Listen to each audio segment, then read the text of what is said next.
All right, thanks for coming to this session here. We got the fun one. And here we have Charles Green. He is the GIS planning technician for St. Croix County, doing history, geography, and maps of Middle Earth. So go ahead. Thank you Very much. Appreciate it, Pamela. I may have had it spoiled a little bit, and I was going to say I have a message for all of you. You chose to be here. I'd feel bad about playing this, but you brought this upon yourself.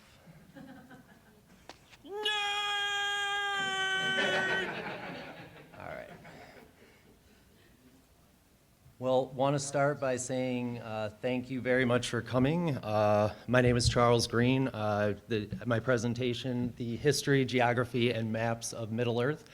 I actually am scheduled in Oshkosh for March 25th, the Tolkien Reading and Appreciation Day. So I'm actually starting to get paid to give this speech, which is pretty awesome. All right. I may not have time for questions at the end. I'm sorry for that. I've got a lot to cover here, but I'm more than willing to talk about it afterwards. So, going to talk about our journey into Middle Earth, a little bit of an outline we've got for you. First, going to cover the importance of fantasy and maps. Then we're going to dive into a little bit of linguistic anthropology, some history and Tolkien's backstory, the struggles and the journey to create the maps, Middle Earth's history with a focus mostly on the geographical changes, the real-world inspirations for some of Middle Earth, some of the resources and tools that are available that I use to put this together and for building maps or other things. And then we're going to talk a little bit, if I've got time at the end, for the world outside of the books, the fandom, movies, pop cultures, merchandise, yada, yada, yada, just for fun. So, this is already, oh. Okay, I just had it.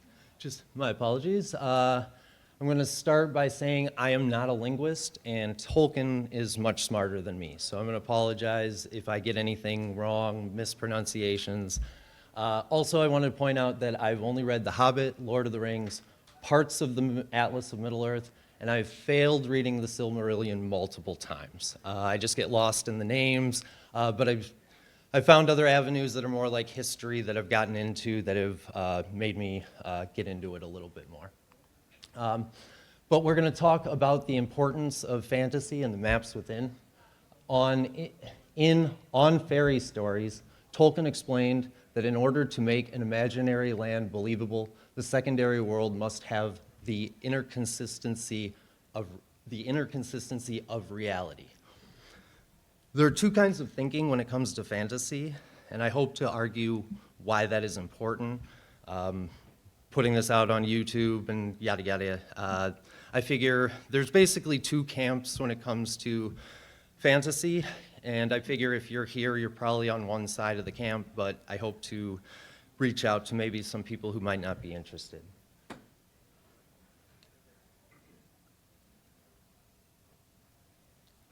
So, many of you know the quote from the movie, "History becomes legend, legend becomes myth."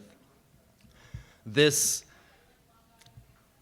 I would argue, human beings, everybody's played the game of telephone when you were in second grade, and the final message that you end up with is never the end message or the message that you began with. And I would argue that this is exacerbated over time and generations. So there's also some truth to creation stories and human beings trying to understand the world.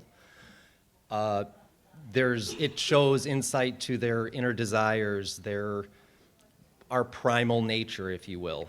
But I would also argue, too, that there's still the unknown. The world of physics, in 20, 50 years, who knows, human beings might look entirely different at the way that we see the world. But then also point out that language affects your perception of the world. It is the lens or the foundation on which you view or build your understanding of the world. And point out, too, that translations are inherently flawed. Famous example, Sir Richard Burton on his travels He tried to tell one of his translators to tell the tribe that he was going to try to do something, and his translator told him that there is no word for try.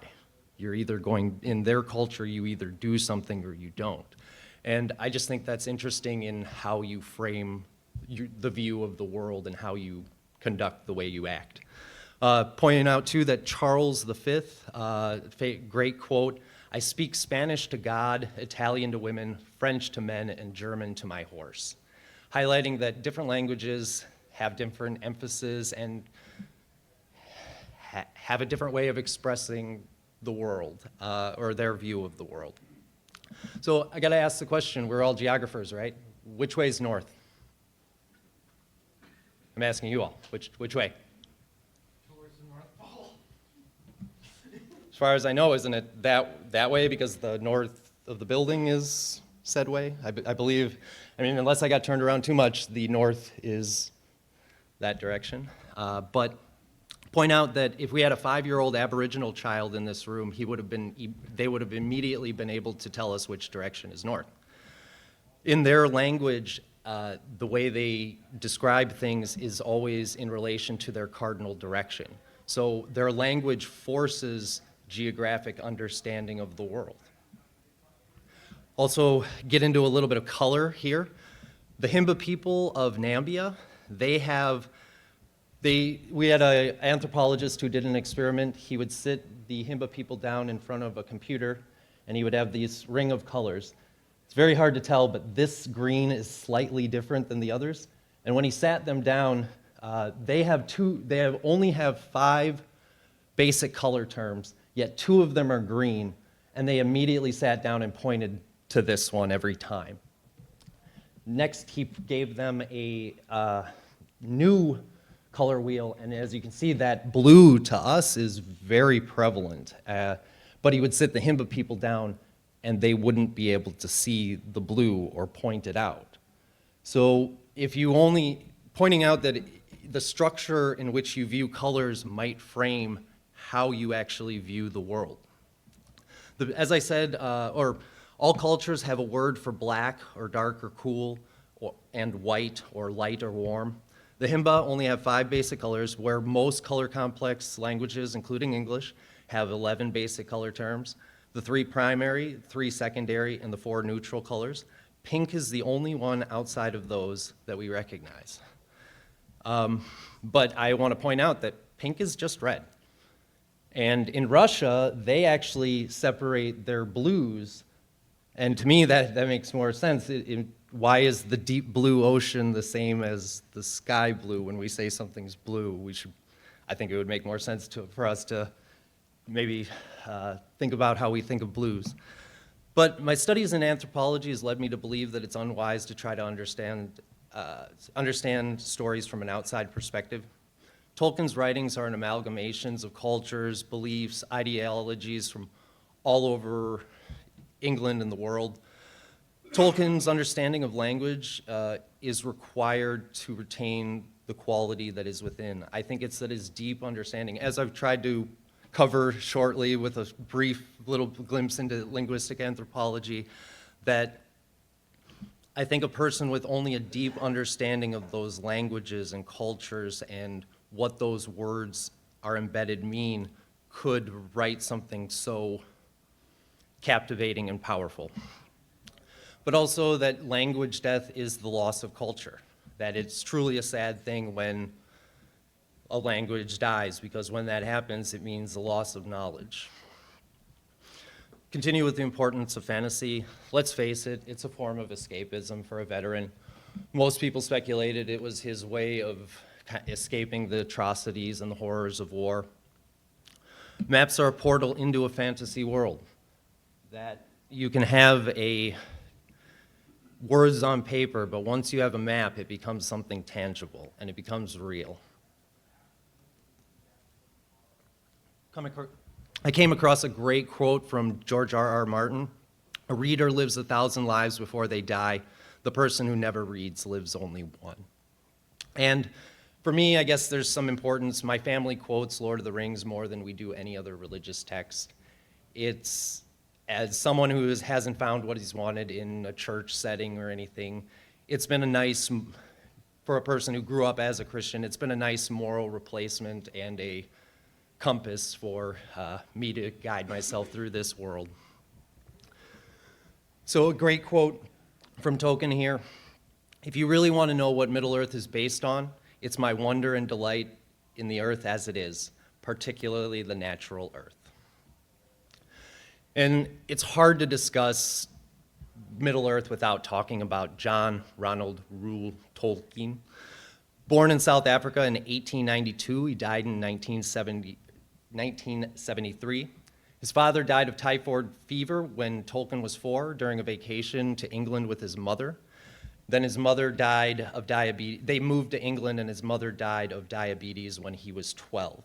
This is very unfortunate because even in his lifetime, it would become something very curable with insulin shots and all that. So just born at the wrong time, right? His mother influenced his love of languages, stories, and fairy tales and mythology. He had a great love for nature and the English countryside, and he had a very green view of the world before that was a thing, maybe possibly explaining why it was latched onto by the hippie counterculture movement of the 60s. He was also heavily influenced by the stories of the Kalevala. The Kalevala is a 19th century compilation of epic poetry and ballads from the Caroline and the Finnish folklore. Continuing theme seems to be that of self-sacrifice and for the betterment of their people.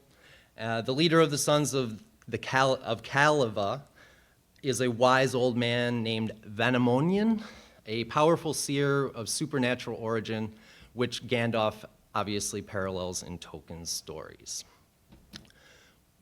JRR Tolkien was a World War veteran, as I mentioned, World War I veteran, as I mentioned. He was in the Battle of the Somme. If you don't know, that is the first battle with tanks, and he was not on the side with tanks. So I think that's an interesting perspective to be on in history in the Battle of War. He constructed his first, Tolkien was a linguist, philologist, and polyglot. He constructed his first language as a teenager, and he knew 35 different tongues, ancient and modern. He taught himself Finnish just for fun, and I guess he was walking home one day and just saw Finnish writing on a train that he saw, and he was just confused by the phonetics, and he was just fascinated. So he studied it, and this would go on to be his inspiration for Quenya. Sindarin, the other most prolific Elvish language, is inspired by Welsh. He would go on to create 15 English dialects, or 15 different Elvish dialects, as well as languages for Ents, Orcs, Dwarves, and Men. His fantasy worlds were created just to have a setting for these languages and replace some of England's long-lost folktales, which many of were destroyed in the Norman invasion. Basically, in the Norman invasion, the English loaded up their boats with horses, brought them over to England, and trampled the English people to death. This destroyed a lot of their stories, history, culture, and Tolkien was set out to kind of replace it. I didn't invent Middle-earth. I rediscovered it. He started with the Silmarillion in the trenches, and honestly, I could go on and on about this man. I think he's endlessly fascinating, and the truth is he probably wouldn't even want me giving this presentation about him, which I find even more interesting. But the classic question of if you could meet 5 people before you die, or if you could have a last meal with 5 famous people, I would like to say Tolkien, but then I also realize that I don't know what would I say to him to impress him? You know, I mean, I probably wouldn't, have any, it's kind of like saying Einstein, right? What are you going to say to that guy? But this is a great quote I came across from a BBC interviewer. If you were to be remembered as the man who has made Lord of the Rings, would you want to be remembered as the man who has said something or someone who has made something? I don't think you can distinguish the made thing unless it says something, won't be remembered. So I also wanted to highlight he was writing all that he was doing, but he was also even creating artwork for this world. Makes me wonder when the guy actually slept. So this here is the original Hobbit map, where everything started in 1937, I believe. Then this is the Thorin's map, the map that's actually within the story, the physical map. And I think it's just kind of cool. There's magic properties to it that you can only read it on the certain moonlight of the certain day. I forget the whole thing, but that it's just that you need a physical map for something. And in the world of digital mapping, I think it's just kind of cool, the idea of maybe disappearing ink or something that actually requires a physical map. But it's also easy to forget, and we must remember that maps are art. Here is the Weta map that they did for the Hobbit movie. I just want to point it out because they really didn't change much. I mean, they made the dragon a little cooler, but other than that, it just kind of shows how good the map still is if, you know, they don't really need to update too much to it to make it look good. But Tolkien was not a map maker. Tolkien was humble in his ability, but was on his own to create. His Hobbit maps leaned more towards art than cartographic genius, but he told his publishers he had small skill in preparing such things. The maps on the previous pages were the maps that were used, but he ultimately submitted 5. And Tolkien was inspired by the maps of the stories of William Morris. People speculate that he took map ideas from Gulliver's Travels and Treasure Island as well. Point out that in William Morris's stories here, that there's actually a King Gandalf and a Silverfax horse. So, like I said, he was obviously inspired by the stories, and in a way, he wasn't just writing about Middle-earth. He was making maps, and he was actively exploring the world he was creating. And I'll share with you all here a few letters that he talks about maps, some of his frustrations, give you some insight. So in letter 141 in 1953, he said, "The maps, I am stumped, indeed in a panic. They are essential and urgent, but I cannot get them done. I have spent an enormous amount of time on them without profitable result. Lack of skill combined with being harried, I feel the maps ought to be done properly." In letter 161 in 1955, "The map is hell. I have not been as careful as I should in keeping track of distances. I think a large-scale map reveals all the chinks in my armor. May have to abandon for this trip." In letter 144 in 1956, "I wisely started with a map and made the story fit, and that it would have been impossibly confusing to try to figure out the journeys first." Now, I'll point out, some people kind of hate this because it implies you should have a map before you're even writing, but I think it just shows that in the early processes of writing, it's helpful to get a map and get an understanding of scale and if you're building a fantasy world. Here is a quote from Bilbo. "Oh, I do love maps. I have quite a collection of them." And after writing The Hobbit, people would ask Tolkien which character embodies him the most, and he would say Bilbo Baggins. But after writing Lord of the Rings, his answer was Faramir. This here is actually one of the first graph maps hand-drawn by Tolkien. Got to start somewhere, right? It's pretty... they built off of this and created what they would end up creating later. So this here was the original fold-out map, the first thing that you would have seen when you opened the book of Lord of the Rings, and it's shown within the first few minutes of the movie, highlighting its importance of place. They're basically just expanded Hobbit maps. They took what they had before and just added more. Take note also, I'll show you in the next slide here. Let's see. The compass up there, that is right here, it says CJRT, and that is because he had help from his son, Christopher John Rule Tolkien. This here also, this is one of the first maps of Beleriand or the Silmarillion. That is a pencil sketch. You got to start somewhere, right? Can you all hear me, or am I doing a good job? All right, I just checked. So here is also another map that you would have gotten in Lord of the Rings. The Shire map.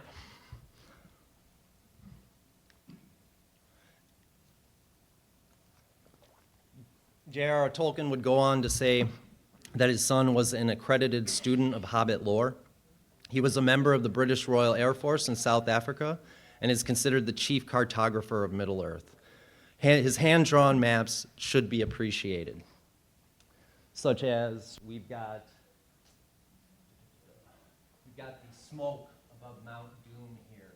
We've got the little tufts of grass for the Dead Marshes.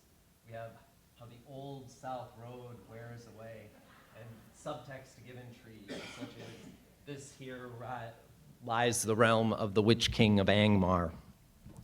And Christopher would go on to admit that there were errors in the original and that it have been updated since, such as the double label for South Gondor, Horondor, and the Northern Waste or Forward Waith. Point out that Christopher was not the linguist that his father was, and that would explain that.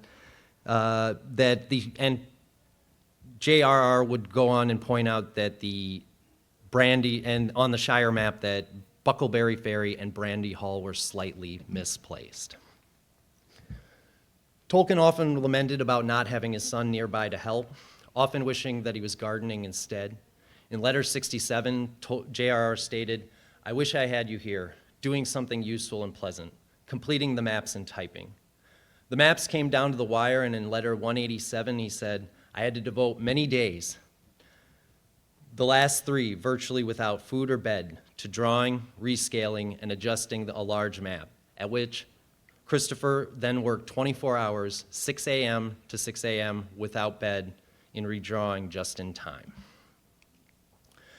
Now, I want to share with you what I came across this and just thought I'd share with you. I have mixed feelings about it, point out that I was the target audience, but this is what Christopher has to say about the movie franchise. "They eviscerated the book, making it an action movie for young people 15 to 25, Christopher says regretfully. Tolkien has become a monster, devoured by his own popularity and absorbed by the absurdity of our time. Christopher Tolkien observes sadly, "The chasm between the beauty and the seriousness of the work and what it has become has gone too far for me. Such commercialization has reduced the aesthetic and philosophical impact of this creation to nothing. There is only one solution for me, turning my head away." Like I said, I've got mixed feelings about that. I think the movies can be appreciated to a certain extent, but when compared to the books, might leave a little to be desired. But I'm going to dive here into a little bit of Middle-earth history. I'm basically just covering the important events, some of my favorite stories, and the ones that involve geographic changes to this world. So we start with Eru Ilúvatar, and this is the god being of this world, and he wanted to prepare the world for his children, the coming of elves and men. So they sing. He creates the Ainur to help. Eru, the Valar, and the Maiar sing the world into existence. Now, let me pose a question to you. If the scientists say that our sun makes a humming or a thrumming noise, does that mean our sun sings to us? Then you have, while singing, you have the discord of Melkor, the most powerful of the Valar. Basically, you have God, archangels, and Satan from Christianity. And before Ardar formed, Melkor claimed it for himself. His older brother Manwë tells him, "No, that's a bad Melkor." And basically, you have the Greek gods with the Ainur and the Maiar. Then comes the first war and the marring of Arda. Melkor flees Tulkas and his laughter into the walls of night, searching for the flame imperishable. It's what Melkor covets. It's what's required to create life in this world, and it is the only thing that he cannot do that Eru can. Evil cannot create life. Orcs actually are elves that have been twisted. So everyone loves this quote, right? "I am the servant of the secret fire, wielder of the flame of Anur. You cannot pass. The dark fire will not avail you, flame of Adun. Go back to the shadow. You cannot pass." I always want to say shall not. But point that out here just because this Adun that he speaks of. This is Atunmo or Adun, the original place of evil in Middle-earth. So the world was originally, this is from the Atlas of Middle-earth by Karen Fonstad. I'll get into that a little bit later, but the world was originally symmetrical, flat, and lit by the 2 lanterns made by Aule. Basically, in the beginning, everyone lives on the Isle of Almarin, and everything's peaceful, everything's good. Then Melkor would come out of hiding and raise a Tunmo, or a dune, and he would reside there. The land is slowly then poisoned, and the symmetry of the world and the era ends with the destruction of the lamps by Melkor. The world is then split into Middle-earth and Aman. The Valar then raise the Pelori, which is a big mountain range here, and for defense against Melkor, and they all go there. So point out too, I love me some Middle-earth art. Just give you an idea of maybe what those lanterns look like. Point out too, just take a second for the importance of art in fantasy. I mean, no matter what you do, you still can't take a picture of what's in someone's brain. So I kind of feel that maybe fantasy is one of the last places for art. Also, I mean, keep pointing out that maps are art, and I would argue that it's similar into the vein that special effects artists are artists, but maybe somebody doesn't, if they're doing CGI things on movies, it may not be considered art, but I would argue differently. Oh. Then after that, we have the years of the trees. Yavanna creates the 2 trees of the Valinor. The elves awaken, and this marks the first age. So we then have the years of the trees, the first age. Feanor creates the Silmarils, which are these beautiful jewels of light and beauty and power. Melkor convinces Ungoliant, which is Shelob's parent, to destroy the 2 trees. Melkor then kills Finwë, who's Feanor's father, steals the Silmarils, and then flees to Middle-earth. The last flower and the golden fruit are taken from the 2 trees and are given to the Valar to create the sun and the moon. Afterwards, it's the years of the sun, yet it's still the first age. This here would be the copy or the map you would have gotten with the Silmarillion, going over the lands of Beleriand, where many of the events of the Silmarillion take place. This here is also from the Atlas of Middle-earth, but I wanted to show this, give you kind of a better idea of what the whole world looks like at this point. It is now the years of the sun, still the first age. Melkor has been renamed Morgoth by the elves, and his actions cost the oath of Feanor. Feanor has 7 sons, and they all agree to pursue the Silmarils at any cost, which eventually leads to the first kinslaying of the Telari elves. The Telari elves have all these ships that they require in order to get to Middle-earth. They deny them their request, and so they start slaying them. And as I said, the oath stop at nothing to get the Silmarils back. This, for the elves that go across to Middle-earth, they are given the doom of Mandos, and it's essentially a curse from the gods saying that when you go to Middle-earth, you're not going to have a good time. Feanor then burns the ships when he reaches Middle-earth, and at this time, the world is flat, so everyone witnesses this event, the smoke, the fire. Then, we're still in the years of the sun, the first age, the second and the third kinslaying. Then we have the awakening of men, the war of the jewels, or the Silmarils, creation of dragons, and the war of wrath. This is another map here, kind of give you an idea of what the Arda, or that's what it's called, this world looks like right now.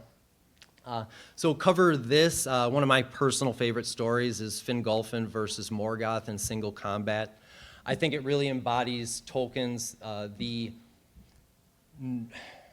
Norse idea that fighting to the end is noble, even if you face a foe who is beyond your capabilities, that it is noble to fight to the end. That I think it embodies that tale to one of my favorites, so I highly recommend it. Also, there's the tale of Beren and Luthien. If you don't know, Tolkien and his wife have Beren and Luthien on their tombstone. It's arguably one of his best stories, but I would say if you're going to write a story for your wife, you better make it a good one, right? So here like I said, love some Middle-earth art, the War of Wrath. This leads to the defeat of Morgoth and the destruction and the flooding of Beleriand. Numenor is a reward for the men who fought in this war because they really didn't need to, but they are rewarded. Here we have the entirety of Beleriand and kind of encompassing the whole world of Middle-earth at this time before the flooding. Oh, want to put this on here, a little Nat Geo, give you a little more idea of maybe the landscape looks like at this time. Also a 3D rendering of what this world looks like at the time, so I thought that was kind of cool. Thought I'd throw in a map here of Numenor, which many of the events of some of the later tales that Christopher would put together would end up talking about. So we also have the Second Age. I want to put this up here because we've got the map. As you can see, we've got the flooding, which has buried these lands under the sea, and we have this new island of Numenor that has risen from the sea. So in the Second Age, some of the important things, the King Ar-Pharazôn invades Middle-earth. Sauron surrenders immediately, but he essentially pulls a Jafar, whispering things that the king wants to hear. One thing you have to understand is that human beings are incredibly jealous of elves for their immortality. Numenorians still live 400 or 500 years, but it's not enough. So Sauron convinces Ar-Pharazôn to sail to Aman. This causes Eru-Ilúvatar to become enraged and cause the cataclysm that makes the world round. Essentially drowning all of Numenor. You kind of have the tale of Atlantis here. The faithful then flee to Middle-earth, and Valinor is removed from Arda. The faithful, that would be Aragorn is the descendant of these kings in that lineage, which is why in the movies it's always so important. Then you have the last alliance, the defeat of Sauron, and Isildur takes the ring. Basically the beginning of the Lord of the Rings movie. Here we have the basic Middle-earth map after the flood, the Middle-earth map during the Third Age, which most people would know from the movies and from the Lord of the Rings and the Hobbit. So yes, we're in the Third Age. Give you that other map, how that looks. We have the founding of the Shire, the Battle of the Five Armies, the War of the Ring, the final defeat of Sauron, the destruction of the Ring, the scouring of the Shire, and the elves departing from Middle-earth. I want to share this with you too. Obviously, everyone loves the Balrog from the movies, but I think this is just a little bit more faithful to the books, and I just thought the art was pretty awesome, so I thought I'd share that with you. Got a few overlays here. Some people put Middle-earth on top of Europe here to kind of give you an idea of maybe how that would look and give you kind of some scale there. But this is America, right? So let you know kind of how it works out there. So some criticisms of Tolkien's maps is that there's a lot of right-angled mountains, which doesn't happen a whole lot on our Earth. There's also a river that runs parallel to a mountain range for a long time, which little sketch there. And that we also have a river delta that flows into the middle of another river, which don't know too many examples of that. But a fun fact, most scientists did not accept the theory of plate tectonics until after The Lord of the Rings was published. And also, this world has supernatural forces and beings capable of changing the landscape. I want to share with you one of my favorite Tolkien quotes. I guess he would be out at the bars and people would ask him, so hey, why didn't the Eagles take Frodo to Mount Doom? You know what? His response would, shut up. Just shut up. Realizing that these are fantastical stories, you have to have a story. So you can find loopholes in anything, so just enjoy it for what it is. One of my biggest criticism is naming Sauron and Saruman. I just think one of them should have gotten a different name. Just I get it, he's a linguist and he understands more than us, but just make it easier for everybody. And while unlikely, there are some real world examples. So we're gonna go on a fun little traveling. I'm sure some of you saw the presentation before. Hopefully this piques your interest. So obviously there's New Zealand where the movies were shot, and it is amazing that you can get the breadth and scale of landscapes in New Zealand, but I would have to recommend a few other places. So there's the Lake District in England, essentially the Shire, the inspiration for that. As you can see, absolutely beautiful. You have Brill, which is the inspiration for Brie. You also have the Cheddar Gorge Caverns in Somerset, England, the inspiration for Rohan and the Glittering Caverns in Helm's Deep. You have the Forest Dean of Gloucestershire, which is in the inspiration for Fanghorn Forest on the border of Wales and England. Still a few more pictures. The Forest Dean, I guess some of the caverns underneath inspired some of the dwarven mines as well. So there's Perot's Folly and Edgbaston Waterworks of the Ladywood District in Birmingham, England. This is where Tolkien attended school, and I guess he would walk by these two towers every day. So people speculate that this could very well be the inspiration for that. So there's also Colmer's Hill in England. This is the inspiration for Weathertop. I'll also give you imagine seeing that in the morning. Pretty beautiful. Then you have Ravenna and San Marino, Italy. This is actually San Marino. Ravenna is the inspiration for Minas Tirith, but I found that this was, as you can see, they're pretty close together on the map. But this, to me, reminded me a little more of that Minas Tirith built into the cliffside kind of landscape you got. Then I also came across this. I just thought it was cool. Mont Saint-Michel in France. Just thought that's a pretty cool place. And I don't know if that's photoshopped, but that's pretty awesome. Lauterbrunnen, Switzerland. This being the inspiration for Rivendell. Also sometimes referred to as the Valley of 72 Waterfalls. There's also the, could have been the inspiration for the secret entrance of Gondolin. I guess there's a secret passage behind one of the waterfalls that'll take you someplace really cool. There's the Alps, which are the inspiration for the Misty Mountains. The best real-world example of the Lonely Mountain is actually Mount Fuji. And I don't recommend going there, but in Australia there is a Mordor pound. And I guess the people there were eerily inspired by how creepy the land was. And as you can see, it actually does have that kind of 90-degree angle landscape. So interesting. Hawaii Volcanoes National Park, probably closest thing you're going to get to Mount Doom. And for me personally, I hope to get there one day. The Meghalaya, the living root bridges in India, I just imagine that this is how the elves would do it. These people have lived there for over 800 years, and they've been passing this tradition on to their children, creating these root bridges, even making double-deckers. Like I said, I imagine this is how the elves would do it. Very cool. So some of my resources here, one of the biggest and biggest inspiration for this is the Atlas of Middle-earth, written by Karen Fonstad.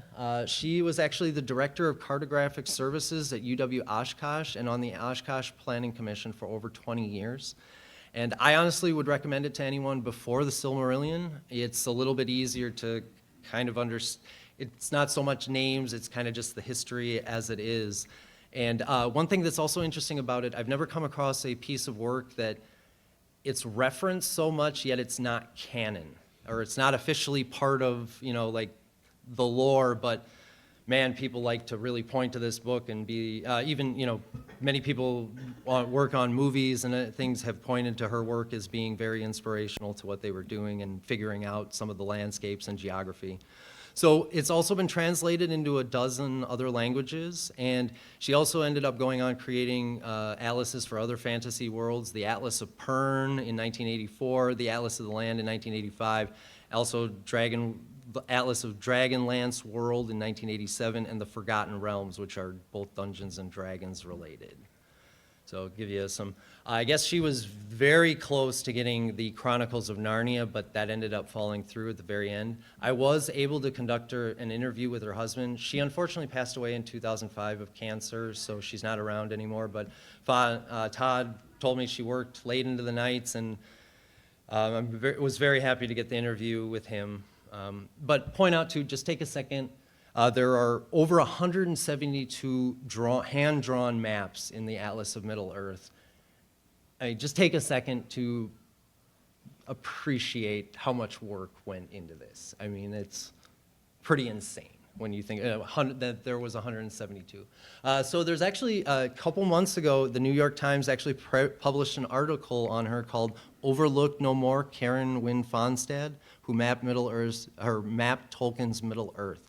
And I just thought these were some fun pictures. Yeah, man, that hair in that great black and white photo. But her work, there's a quote from someone who works on D&D map art.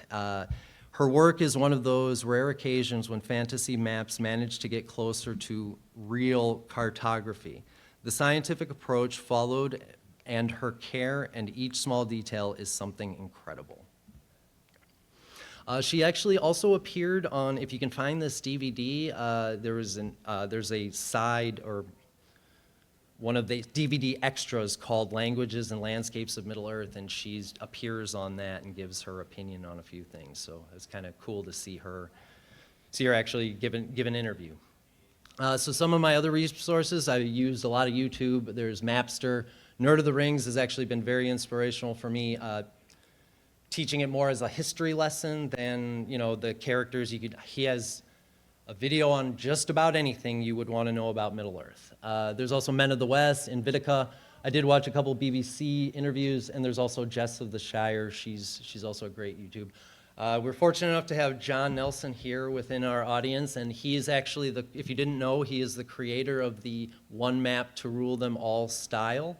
If I had a little bit more time, I'd show the video, but did you have anything you want to throw out there for us, John? Oh, this has been fascinating. Okay, good. Well, feel free, obviously, talk to me or him after everything is done, or hopefully I might have enough time at the end. Also came across, there's just an incredible breadth of resources that are out there. I was genuinely shocked. These are 4 websites that I thought were just incredible. There's more than that. The Lord of the Rings community is amazing and also insane at the same time. So there's things out there if you are interested in looking at anything. Also, if you don't want to make something yourself, you can always buy something, right? There's a website called Lord of Maps. They have everything. They even have a book on Amazon that you can buy. It's over 75 hand-drawn maps. There's also people selling stuff on Etsy. It's crazy. And if you can't get enough Lord of the Rings crap, there you go. There's more out there and available. And like I said, I've got a little mixed feelings, but I don't get needing a Aragorn rubber ducky. I guess that's where I draw the line. Also, for me, I got a little bit back into Magic the Gathering a couple of years ago. I hadn't played since high school, but they put out a Lord of the Rings set, and they did a pretty cool job with it. The art is pretty awesome. You may have heard about it in the news a while back. Post Malone, actually, they put out a Willy Wonka golden ticket, a One Ring that's written in language of Mordor. He bought it from some other guy for $2 million, $2+ million. Okay. But then also my biggest complaint, there's still no Elladan and Elrohir in those, and I feel that they were a big missing omission from the movies. And but also point out they did a full art set of the map of Middle-earth, but broken down. In Magic, you need basic lands to play anything, so this is just kind of a fun thing that they did. Thought that some people might appreciate that.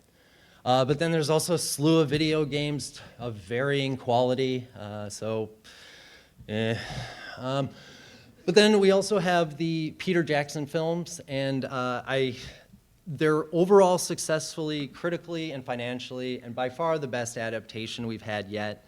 I have complicated feelings. I was the target audience, as we said, and I may have never gotten into the world without it. It was a great guide to help me read. The Lord of the Rings is a 1,200-page tome.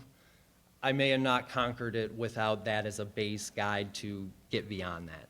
Me and my family, we saw it every Christmas while I was in 9th, 10th, and 11th grade, so it became kind of a family thing, and it's now kind of a tradition. Every Christmas we just throw it on in the background, and they just kind of play, and we're in and out of it, and we're talking to each other and having fun. So, but I also realized after reading the books that they're not perfect. Keep in mind, I can mystery, science, theater, anything, even good movies, so I don't want to I'm overcritical, and I don't recommend watching movies with me, so I don't want to take away anyone's appreciation of the movies. The casting, details, visuals, and some of the decisions are outstanding. They did a phenomenal job on many things, and they're objectively good films, but they have the unfortunate disadvantage of being compared to the books. And the films did a lot right, and it's amazing to see some of the best moments in literature come to life when they're done well. But they also made some decisions that are baffling to anyone who is a fan of the literature, such as the exclusion of Elladan and Elrohir, as well as Glorfindel. I mean, the guy killed a Balrog. Why wouldn't we want to meet that guy, But I would consider myself very forgiving, but I cannot forgive Peter Jackson for what he did to Faramir. Also, the Scouring of the Shire, I really feel the movies, they should have ended it after the marriage festival and let them on their road and left a little bit for the Scouring of the Shire to be played out. One of the biggest complaints I think some people have about The Return of the King is it feels like it has like 3 endings. So I think this could have circumvented that. And I wanted to share with you one of my absolute favorite quotes from the books, and I'm devastated that it did not make it into the movies. War must be, while we defend our lives against a destroyer who would devour all. But I do not love the bright sword for its sharpness, nor the arrow for its swiftness, nor the warrior for his glory. I love only that which they defend. So I can give the Lord of the Rings movies a pass. I cannot do the same with the Hobbit movies. They were originally supposed to be 2 movies. Guillermo del Toro left the project, and Peter Jackson was basically blackmailed into doing it. If he had left, they were going to take the films out of New Zealand. So, but it takes only 5.5 to 6 hours to read The Hobbit, yet over 9 hours to finish the movies. That's just wrong. I don't understand why each movie needed to be 3 hours, even if you were going to do it that way. But the irony is not lost on me. I share this quote from Thorin Oakenshield. If more of us valued food and cheer above song and song above hoarded gold, it would be a merrier world. But the irony is not lost on me that the producers broke the movie into 3 parts and gave us a ham-fisted story between an elf and a dwarf, as well as a barrel scene that's painful to watch. So, also, I remembered watching that and not liking it too much. There's mixed reviews. There's also a new animated movie. There's also another movie coming out. We're kind of in the same boat as Star Wars fans now. We're just getting flooded with so much that it was like, give us more, please, please. And now we're like, please, no more. But I do think it's important to talk about the fandom and where it's at, where it's going. Most of the adaptations have been, putting it kindly, not the greatest. Animated movies, TV, theater. But I have, even saying that in some of the speeches I've given, I had some pushback saying people like The Hobbit, especially Gollum, pointing out that he was very creepy in the animated movies. Also keep in mind that the movie rights are owned by a different group than the literature, which is why you see such a disparity between the two. Fun fact is that the movie rights were actually almost bought by the Beatles. And I tried to watch The Rings of Power, and I got to the title screen before I rage quit. From what I hear, it's an atrocity, and just because you throw money in it doesn't make it Middle-earth. More research is needed, but Jeff Bezos might be a ring wraith. More research is needed. But there is good stuff in Tolkien's work, and there's no need to stray too far from the source material. It's disrespectful to his name, legacy, and memory. So the lasting appeal of Lord of the Rings, Tolkien hated allegory, and he preferred applicability. He never wanted the ring to be the nuclear bomb, which I think this approach is why it has lasted so long. It can mean so many different things to so many people, but also that the themes are timeless, right? It's about love, hope, friendship, power, sacrifice. And he also built the world with love and care, no concern for money. You know, he was doing other things to keep himself afloat. So this was all done out of just admiration and love. Also the alternative motives in that it is linguistically inspired, and him trying to replace the English history. I think that makes it in an interesting place. I highly recommend reading On Fairy Worlds. It gives you a deeper understanding of maybe what Tolkien wants you to appreciate about his work. So if you really do appreciate Tolkien's work, I could not recommend it enough. And if you can't get enough, you can always get a degree in Tolkien studies at multiple schools. So that's out there and available. I want to dedicate this to the memory of my friend Ben Kollick. He died a couple of years back, and he quote at his funeral, "Don't sweat the small stuff. Spread happiness and love every chance you get, even if it's just smiling at a stranger or doing something to make someone else's day a little better. Just do it. Follow your heart and do all the things you love, whether people think it's nerdy or weird or different. Do it. It just makes life worth living and can open opportunities for you to make a difference in the world." And me and him always loved the quote, "All we have to do is decide what to do with the time that is given us." I had a couple ideas for some future presentations. Also throw it out there. I mean, you know, there's tons of fantasy worlds ideas. There's Dungeons and Dragons. There's Star Wars. They're always looking for 15, 30-minute presentations here. And, you know, I've heard from a lot of people that it's nice just breaking away from something so technical all day. So I've also, in the last few months, gotten big into Attack on Titan, which if you're some of the best modern writing I've come across and could not recommend it highly enough. Also a big fan of The Legend of Zelda. I grew up with the video games. They're literally every dungeon that you go into, there's a map and a compass for you to find, and I think they've solidified my geographic understanding, or they're geographically inspired games, I should say. So there's a couple maps there. And the end, I didn't think it would end this way. End? No, the journey doesn't end here. Death is just another path, one that we must all take. The gray rain curtain of this world rolls back, and all turns to silver glass, and you see it. What, Gandalf? See what? White shores and beyond, a far green country under a swift sunrise. Well, that isn't so bad. No, it isn't. And how much time do we have here? 8 minutes. Oh, we have, dang. Oh, wow. I thought I was going to be pushing it. See, that's what happens, I guess. So, I guess, does anybody have any questions or anything? Otherwise, I can definitely start up John's, I was going to just play the intro video that he has, or actually the final video that he has that kind of wraps everything up for you. So, anybody? All right, no questions? I covered everything. Everybody's good. I know everything about Middle Earth. Okay, great. Good to hear. Let's see.